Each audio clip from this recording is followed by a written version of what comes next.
Hi, everyone. Today, we're going to be talking about an overview of information technology or IT fundamentals. And we're going to cover several topics, the IT and social activity landscape, computer hardware, operating systems and software programs, directory structure and file types, and data and algorithms. And this is going to be a brief introduction to the content that we'll go deeper into throughout the course. And this will be broken down into several videos. So first, let's talk about the IT and social activity landscape. I put this image together here, this amalgam of pictures to depict the variety of activities in the world today that are either supported or entirely dependent on information technologies. Activities such as borrowing a book from the library, the information that the book was given to a particular person is recorded in somewhere in the computer in some database. Um, does it have to be this way? No, of course it doesn't have to be this way. It used to be done by paper, by annotating on a piece of paper who had a book at a certain piece of certain part of time. But of course, all of our data, our records are being digitized into information technologies. Registering for an event, you go online and fill out a form to do so. If you want to buy stuff, of course, a lot of things are purchased via the internet, via retailers that show their items on the internet that you select to purchase. Your emails, messages that are sent to you, professional or personal or otherwise, are done on programs like a Google, Gmail. Of course, the outside world too, you walking around the streets, is captured by cameras often.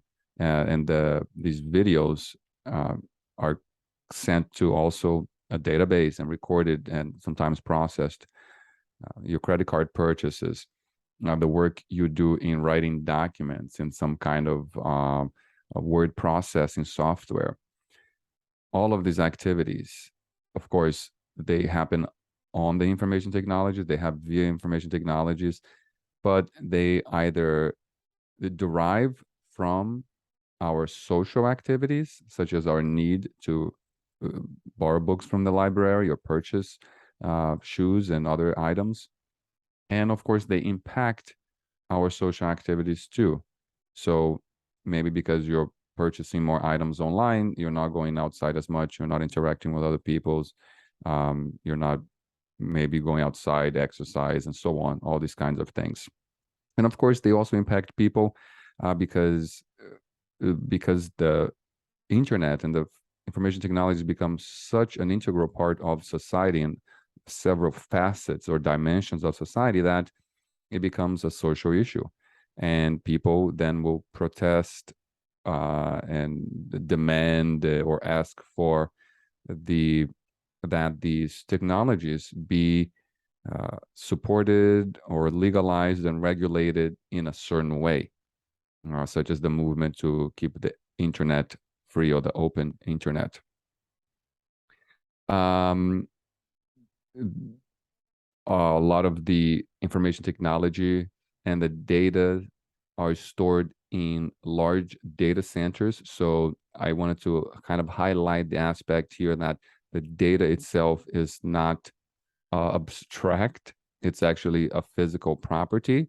It's tiny. It's based on electricity. It's electronic technology. But this is a physical manifestation, and the data and the hardware to process the data are stored in facilities. Facilities like this one is an image of over here on the bottom of a Google data center. This is an image of a generic data center, but this is actually here the Google data center. So these are large warehouses that house several computers. These are just stacks of computers, one on top of another.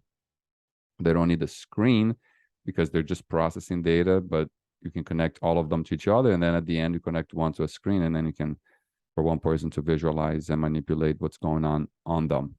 They're supported by several software programs, or some, we just call them software, or just programs or applications that process the data. And we'll talk more about this throughout the course. And the data often is also